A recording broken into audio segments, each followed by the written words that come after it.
Chapitre 7. Conversation avec les hommes. Ô atomes intelligents, dans qui l'être éternel s'est plu à vous manifester son adresse et sa puissance, vous devez sans doute goûter des joies bien pures sur votre globe, car, ayant si peu de matière, et paraissant tout esprit, vous devez passer votre vie à aimer et à penser, c'est la véritable vie des esprits. Je n'ai vu nulle part le vrai bonheur, mais il est ici, sans doute. À ce discours, tous les philosophes secouèrent la tête, et l'un d'eux, plus franc que les autres, avoua de bonne foi que, si l'on en excepte un petit nombre d'habitants fort peu considérés, tout le reste est un assemblage de fous, de méchants et de malheureux.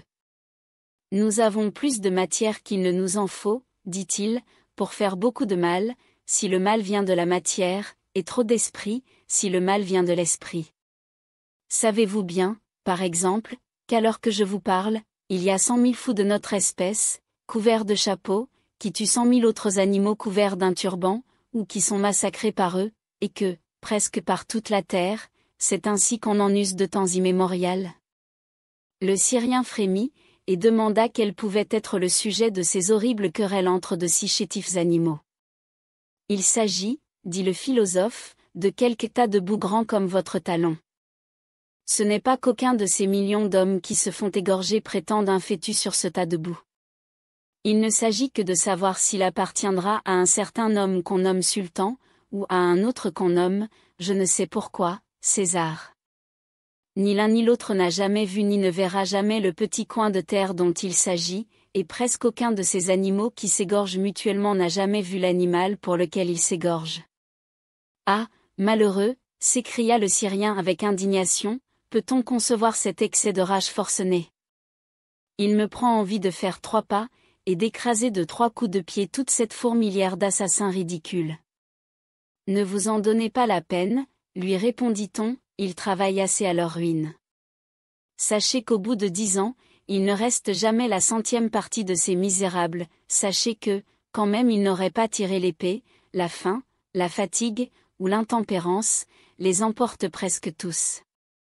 D'ailleurs, ce n'est pas eux qu'il faut punir, ce sont ces barbares sédentaires qui du fond de leur cabinet ordonnent, dans le temps de leur digestion, le massacre d'1 million d'hommes, et qui ensuite en font remercier Dieu solennellement. Le voyageur se sentait ému de pitié pour la petite race humaine, dans laquelle il découvrait de si étonnants contrastes. Puisque vous êtes du petit nombre des sages, dit-il à ces messieurs, et qu'apparemment vous ne tuez personne pour de l'argent, dites-moi, je vous en prie, à quoi vous vous occupez? Nous disséquons des mouches, dit le philosophe, nous mesurons des lignes, nous assemblons des nombres, nous sommes d'accord sur 2 ou 3 points que nous entendons, et nous disputons sur 2 ou 3 000 que nous n'entendons pas. Il prit aussitôt fantaisie aux Syriens et aux Saturniens d'interroger ces atomes pensants, pour savoir les choses dont il convenait.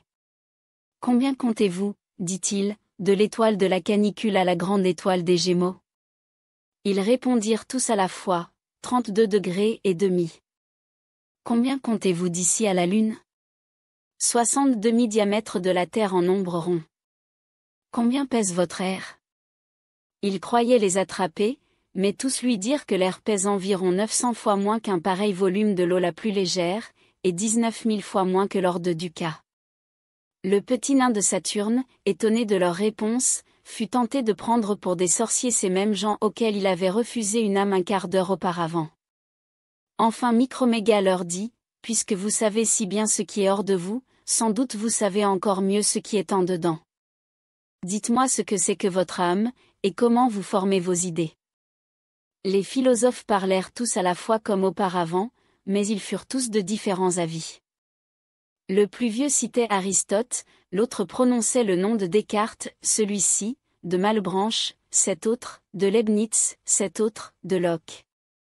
Un vieux péripatéticien dit tout haut avec confiance, l'âme est une entéléchie, et une raison par qui elle a la puissance d'être ce qu'elle est. C'est ce que déclare expressément Aristote, page 633 de l'édition du Louvre. Il cita le passage. Je n'entends pas trop bien le grec, dit le géant. Ni moi non plus, dit la mythe philosophique. Pourquoi donc, reprit le Syrien, citez-vous un certain Aristote en grec? C'est, répliqua le savant, qu'il faut bien citer ce qu'on ne comprend point du tout dans la langue qu'on entend le moins. Le cartésien prit la parole, et dit, « L'âme est un esprit pur qui a reçu dans le ventre de sa mère toutes les idées métaphysiques, et qui, en sortant de là, est obligée d'aller à l'école, et d'apprendre tout de nouveau ce qu'elle a si bien su, et qu'elle ne saura plus. » Ce n'était donc pas la peine, répondit l'animal de 8 lieues, que ton âme fût si savante dans le ventre de ta mère, pour être si ignorante quand tu aurais de la barbe au menton. Mais qu'entends-tu par esprit? Que me demandez-vous là, dit le raisonneur, je n'en ai point d'idée, on dit que ce n'est pas la matière. Mais sais-tu au moins ce que c'est que la matière? Très bien, répondit l'homme. Par exemple, cette pierre est grise, est d'une telle forme, a ses 3 dimensions, elle est pesante et divisible. Eh bien, dit le Syrien, cette chose qui te paraît être divisible, pesante, et grise, me dirais-tu bien ce que c'est? Tu vois quelques attributs, mais le fond de la chose, le connais-tu? Non, dit l'autre. Tu ne sais donc point ce que c'est que la matière. Alors monsieur Microméga, adressant la parole à un autre sage qu'il tenait sur son pouce, lui demanda ce que c'était que son âme, et ce qu'elle faisait. Rien du tout, répondit le philosophe malbranchiste, c'est Dieu qui fait tout pour moi, je vois tout en lui, je fais tout en lui, c'est lui qui fait tout sans que je m'en mêle. Autant vaudrait ne pas être, reprit le sage de Sirius. Et toi, mon ami, dit-il à un leibnizien qui était là, qu'est-ce que ton âme? C'est, répondit le leibnizien, une aiguille qui montre les heures pendant que mon corps carillonne, ou bien, si vous voulez, c'est elle qui carillonne pendant que mon corps montre l'heure, ou bien mon âme est le miroir de l'univers, et mon corps est la bordure du miroir, cela est clair. Un petit partisan de Locke était là tout auprès, et quand on lui eut enfin adressé la parole, « Je ne sais pas, dit-il, comment je pense, mais je sais que je n'ai jamais pensé qu'à l'occasion de mes sens. Qu'il y ait des substances immatérielles et intelligentes, c'est de quoi je ne doute pas, mais qu'il soit impossible à Dieu de communiquer la pensée à la matière, c'est de quoi je doute fort. Je révère la puissance éternelle, il ne m'appartient pas de la borner, je n'affirme rien, je me contente de croire qu'il y a plus de choses possibles qu'on ne pense. » L'animal de Sirius sourit, il ne trouva pas celui-là le moins sage, et le nain de Saturne aurait embrassé le sectateur de Locke sans l'extrême disproportion. Mais il y avait là, par malheur, un petit animalcule en bonnet carré qui coupa la parole à tous les animalcules philosophes, il dit qu'il savait tout le secret, que tout cela se trouvait dans la somme de saint Thomas. Il regarda de haut en bas les 2 habitants célestes, il leur soutint que leur personne, leur monde, leur soleil, leurs étoiles, tout était fait uniquement pour l'homme. À ce discours, nos 2 voyageurs se laissèrent aller l'un sur l'autre en étouffant de ce rire inextinguible qui, selon Homère, est le partage des dieux. Leurs épaules et leur ventre allaient et venaient, et dans ces convulsions le vaisseau, que le Syrien avait sur son ongle, tomba dans une poche de la culotte du Saturnien. Ces 2 bonnes gens le cherchèrent longtemps, enfin ils retrouvèrent l'équipage, et le rajustèrent fort proprement.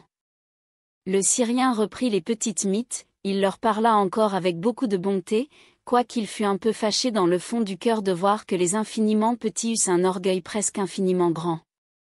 Il leur promit de leur faire un beau livre de philosophie écrit fort menu pour leur usage, et que, dans ce livre, ils verraient le bout des choses.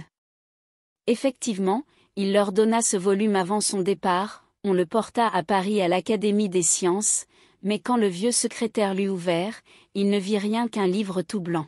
« Ah, dit-il, je m'en étais bien douté.